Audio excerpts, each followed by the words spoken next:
ਅੱਜ ਜ਼ਿਲ੍ਹਾ ਤਰਨਤਾਰਨ ਦੀ ਇੱਕ ਅਦਾਲਤ ਨੇ 12 ਸਾਲ ਪੁਰਾਣੇ ਕੇਸ ਦੇ ਵਿੱਚ ਆਮ ਆਦਮੀ ਪਾਰਟੀ ਦੇ ਮੌਜੂਦਾ ਵਿਧਾਨ ਸਭਾ ਹਲਕਾ ਖਡੂਰ ਸਾਹਿਬ ਤੋਂ ਵਿਧਾਇਕ ਮਨਜਿੰਦਰ ਸਿੰਘ ਲਾਲਪੁਰਾ ਨੂੰ 4 ਸਾਲ ਦੀ ਕੈਦ ਸੁਣਾ ਦਿੱਤੀ ਆ। ਹੁਣ ਸਵਾਲ ਹੈ ਕਿ ਕੀ ਵਿਧਾਨਿਕ ਤੌਰ ਤੇ ਜਾਂ ਕਾਨੂੰਨਨ ਤੌਰ ਤੇ ਉਹ MLA ਬਣੇ ਰਹਿਣਗੇ ਜਾਂ ਉਹਨਾਂ ਨੂੰ ਸਿਖਰੀ ਅਦਾਲਤ ਦਾ ਦਰਵਾਜ਼ਾ ਖੜਕਾਉਣਾ ਪਏਗਾ। ਵਿਧਾਨਿਕ ਤੌਰ ਤੇ ਜਿਹੜੇ ਵੀ ਕਾਰਜਕਾਰੀ ਹੁੰਦੇ ਨੇ ਉਹਨਾਂ ਮਸਲਿਆਂ ਦੇ ਵਿੱਚ ਬਹੁਤ ਹੀ ਸਾਡੇ ਨਾਲ ਮਾਹਿਰ ਜੁੜ ਚੁੱਕੇ ਨੇ। ਰਾਮ ਨਾਰਾਇਣ ਜਾਦਵ ਸਾਹਿਬ, ਉਹਨਾਂ ਦੇ ਨਾਲ ਗੱਲਬਾਤ ਕਰਦੇ ਹਾਂ ਤੇ ਸਮਝਦੇ ਹਾਂ ਕਿ ਹੁਣ ਮਸਲਾ ਕੀ ਹੋਏਗਾ। ਜਾਦਵ ਸਾਹਿਬ बहुत बहुत स्वागत जी आए नु। बुल्लर साहब थैंक यू। मैं पता है आजकल कम ही आता हूँ, पर आपने मुझको जोड़ लिया और अचानक ये सब्जेक्ट दे दिया जी।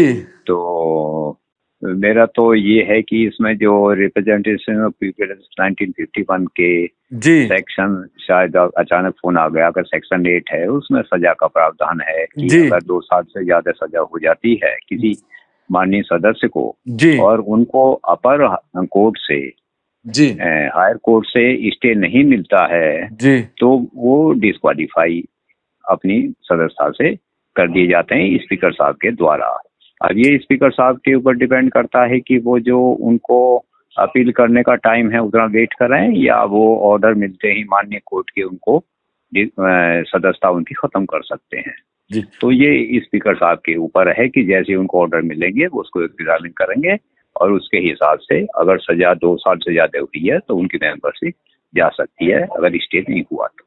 ਅੱਛਾ, ਇੱਕ ਹੋਰ ਮੈਂ ਜਾਦਵ ਸਾਹਿਬ ਸਮਝਣਾ ਚਾਹੁੰਦਾ ਕਿ ਕਾਨੂੰਨਨ ਤੌਰ ਤੇ ਜਿਵੇਂ ਮਨਜਿੰਦਰ ਸਿੰਘ ਲਾਲਪੁਰਾ ਜੋ ਖਡੂਰ ਸਾਹਿਬ ਤੋਂ ਮੌਜੂਦਾ ਆਮ ਆਦਮੀ ਪਾਰਟੀ ਦੇ MLA ਨੇ, ਉਹ ਹੁਣ ਉਹਨਾਂ ਦਾ ਜਿਹੜਾ ਆਰਡਰ ਅੱਜ 4 ਸਾਲ ਦੀ ਸਜ਼ਾ ਸੁਣਾਏਗੀ, ਉਹ ਪਹਿਲਾਂ ਸਪੀਕਰ ਸਾਹਿਬ ਪੰਜਾਬ ਵਿਧਾਨ ਸਭਾ ਫੈਸਲਾ ਕਰਨਗੇ ਕਿ ਫਿਰ ਹਾਈ ਕੋਰਟ ਦੇ ਵਿੱਚ MLA ਸਾਹਿਬ ਨੂੰ ਜਾਣਾ ਪਏਗਾ ਜੀ?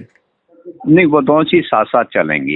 मेंबरशिप वो हाई कोर्ट में अपर कोर्ट में अपील करनी एक अलग बात है, वो उनका अलग इशू है। जी ये दूसरा इशू स्पीकर साहब के पास है कि जब वो उसको एग्जामिन करेंगे वो अलग इशू है। जी स्पीकर साहब हाई कोर्ट के डिसीजन की वेट करें ना करें वो इंडिपेंडेंट है, अपना उनका इंस्टीट्यूशन स्पीकर साहब का और हाई कोर्ट की अपनी ज्यूरिसडिक्शन है वो इंडिपेंडेंट करेगी। लेकिन किसी भी टाइम अगर स्टे आ जाता है तो अगर स्पीकर साहब इन द मीन टाइम सदस्यता भी खत्म कर देते हैं और स्टे हो जाती है तो स्टे फिर बहाल हो वो उसकी सदस्यता बहाल हो जाती है। ਵੈਸੇ ਜਿਹੜੇ ਰੂਲ ਕੀ ਕਹਿੰਦੇ ਕਿ ਮੰਨਿਆ ਜਾ ਸਕਦਾ ਕਿ ਅੱਜ ਉਹਨਾਂ ਦੀ ਜਿਹੜੀ ਮੈਂਬਰਸ਼ਿਪ ਖਾਰਜ ਹੋ ਸਕਦੀ ਹੈ ਕਿ ਮੰਨੀ ਜਾਏਗੀ? वो तो जी वो डिपेंड करता है कि स्पीकर साहब को ऑर्डर जब मिलेंगे माननीय कोर्ट के जी तो उन ऑर्डरों को देखेंगे, उनके देखने के बाद में जो एग्जामिन करके तभी वो लेंगे कि वो बनती है नहीं बनती है। मैंने तो आपको प्रोविजन बताया है, पर वो केस टू केस डिपेंड करता है कि ऑर्डर पास किया किया। हाँ, इनमें एक चीज और है जी कि कन्विक्शन होनी चाहिए, इसमें पनिशमेंट ही नहीं। जी अगर कन्विक्शन नहीं है, सिर्फ पनिशमेंट है तो फिर नहीं जाती सदस्यता, कन्विक्शन भी होनी चाहिए। ਜੀ ਨਹੀਂ, ਹੁਣ ਜਿਸ ਤਰ੍ਹਾਂ ਅੱਜ ਉਹਨਾਂ ਨੂੰ ਜੇਲ੍ਹ ਦੇ ਵਿੱਚ ਭੇਜ ਦਿੱਤਾ ਜਾਊਗਾ 4 ਸਾਲ ਵਾਸਤੇ, ਤੇ ਸਪੀਕਰ ਸਾਹਿਬ ਆਪਣੇ ਕੋਲ ਕਿੰਨੇ ਚਿਰ ਵਾਸਤੇ ਕੇਸ ਰੱਖ ਸਕਦੇ ਜੀ? ਉਹ ਪੈਂਡਿੰਗ ਰੱਖ ਸਕਦੇ ਨੇ ਕਿ ਉਹਨਾਂ ਨੂੰ ਫੈਸਲਾ ਟਾਈਮ ਬਾਉਂਡ ਲੈਣਾ ਪਏਗਾ? नहीं, स्पीकर साहब को कोई इसमें टाइम फ्रेम नहीं किया हुआ जी बस उसमें बात ये है कि अगर जैसे देखिए जेल तो पनिशमेंट में भी जा सकते हैं, सजा हो जाती है। कन्विक्शन जो होती है एक और चीज होती है साथ जी के साथ ही जी सेम चीज की। जी कन्विक्शन अगर है तो मेंबरशिप जाएगी और कन्विक्शन की स्टे होती है तो मेंबरशिप बचेगी। पनिशमेंट एक अलग चीज है। मतलब तो इसमें ये फर्क है। स्पीकर साहब को कंपेयर नहीं कर सकते कि वो कितने दिन में करेंगे, उनकी सेटिस्फेक्शन है जब वो लेंगे डिसीजन लेंगे। और अगर in the mean time high court का डिसीजन कोई अपर कोर्ट का डिसीजन आ जाता है तो फिर उसके हिसाब से डिसीजन लेंगे। ਅੱਛਾ, ਕੋਈ ਇਦਾਂ ਦੀ, ਕਿਉਂਕਿ ਤੁਸੀਂ ਪੰਜਾਬ ਅਤੇ ਹਰਿਆਣਾ ਦੀ ਅਸੈਂਬਲੀਆਂ ਨੂੰ ਅੱਛੀ ਤਰ੍ਹਾਂ ਤੁਸੀਂ, ਤੁਹਾਡੀ ਕਿਤਾਬ ਵੀ ਰੂਲਜ਼ ਤੇ ਰੈਗੂਲੇਸ਼ਨ ਤੇ ਆਈ ਸੀ, ਕੋਈ ਇਦਾਂ ਦੀ ਪੰਜਾਬ ਹਰਿਆਣੇ ਦੇ ਵਿੱਚ ਕੋਈ ਐਗਜ਼ਾਮਪਲ ਹੈਗੀ ਕਿ ਕਿਸੇ ਨੂੰ ਸਜ਼ਾ ਹੋਈ ਹੋਵੇ, ਸਪੀਕਰ ਨੇ ਉਹਨਾਂ ਦੀ ਮੈਂਬਰਸ਼ਿਪ ਖਾਰਜ ਕਰ ਦਿੱਤੀ ਹੋਵੇ? नहीं है, ऐसे हैं एक हमारे तो कई हैं। अभी प्रदीप चौधरी जी का हुआ था हरियाणा में, तो उनकी सदस्यता खत्म हो गई थी, फिर स्टे हो गया था, फिर बहाल हो गई थी। जी और पंजाब में भी ऐसे हो सकते हैं कि अभी पीछे हैं जो मैं मेंशन नहीं करना चाहता, आपको पता होगी क्योंकि मेरे पास ऑथेंटिक वो नहीं है इस टाइम में। लेकिन पंजाब में भी ऐसे हैं जहाँ सजा हुई है और उसमें स्पीकर साहब ने एक्शन ली है दिस वे और दैट साइड।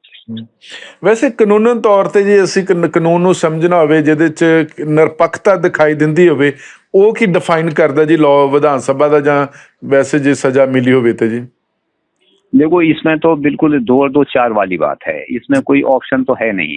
जी और जहाँ तक इम्पार्शलिटी की बात है, वो ऑनरेबल प्रिजाइडिंग ऑफिसर्स इम्पार्शलिटी से ही काम करते हैं, जहाँ तक मैंने देखा है। जी और लेकिन हाँ, सेटिस्फेक्शन उनकी जरूरी है कि हाई कोर्ट के, माननीय कोर्ट के डिसीजन क्या है। तो जी वो उस डिसीजन को देखेंगे, अगर उनमें कन्विक्शन और पनिशमेंट दोनों हैं तो जी। ही उनकी सजा जाएगी, अगर सिर्फ पनिशमेंट है तो फिर नहीं जाएगी।